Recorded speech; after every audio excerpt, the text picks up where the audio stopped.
చూస్తున్నాం. పశ్చిమ గోదావరి జిల్లా తాడేపల్లిగూడెం పట్టణంలోని యాగర్లపల్లిలో 70 ఏళ్ల వృద్ధురాలు పెరిమాళ్ల నాగమణి అనుమానాస్పద మృతి కేసులో విస్తుపోయే నిజాలు వెలుగులోకి వస్తున్నాయి. ఒంటరిగా ఉంటున్న వృద్ధురాలను టార్గెట్ చేసి పక్కా ప్లాన్తోనే హత్య చేసినట్లు పోలీసులు ప్రాథమికంగా నిర్ధారించారు.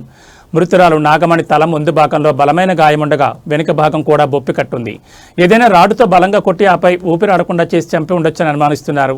ఆమె ఒంటిపై ఉన్న సుమారు 10 కాసుల బంగారు ఆభరణాల కోసమే ఈ ఘాతకానికి పాల్పడినట్లు స్థానికులు బలంగా నమ్ముతున్నారు. ఈ హత్య కేసులో ఒక అజ్ఞాత వ్యక్తి ప్రవర్తన ఇప్పుడు పోలీసులకు మరియు స్థానికులకు ప్రధాన సస్పెన్స్గా మారింది. గతంలో ఒక వ్యక్తి ఆత్మహత్య చేసుకున్నాడనే భయంతో ఖాళీగా ఉన్న ఎదురింట్లో 3 రోజుల క్రితమే ఒక వ్యక్తి అద్దెకి దిగాడు. ఆ వ్యక్తి ఎప్పుడూ తలకు క్యాప్, మొహానికి మాస్క్ ధరించే ఉండేవాడని, అతని ముఖాన్ని ఎవరూ చూడలేదని స్థానికులు చెప్తున్నారు. మృతురాలు నాగమణి స్వయంగా ఆ వ్యక్తికి ఇల్లు అద్దెకి ఇప్పించిందని, గత 3 రోజులుగా ఆమె ఇంటి పనుల్లో సాయం చేస్తూ ఆమె నమ్మకాన్ని చూరగొన్నాడని తెలుస్తోంది. హత్య జరిగిన సమయం నుండి ఆ అజ్ఞాత వ్యక్తి ఆచూకీ లేకుండా పోవడం పలు అనుమానాలకు తావిస్తోంది.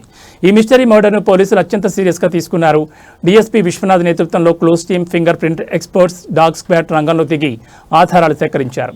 నిందితులు ఎటువంటి ఆధారాలు దొరకకుండా జాగ్రత్త పడినట్టు తెలుస్తున్న పరిసర ప్రాంతాల్లోని సీసీటీవీ ఫుటేజ్లను పోలీసులు క్షుణ్ణంగా పరిశీలిస్తున్నారు.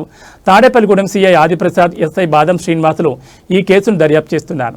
గుర్తు తెలియని వ్యక్తులకు ఇళ్లు అద్దెకిచ్చేటప్పుడు జాగ్రత్తగా ఉండాలని పోలీసులు హెచ్చరిస్తున్న ప్రజల అజాగ్రత్త ఇలాంటి ఘోరాలకు దారితీస్తోందని విమర్శలు వ్యక్తమవుతున్నాయి.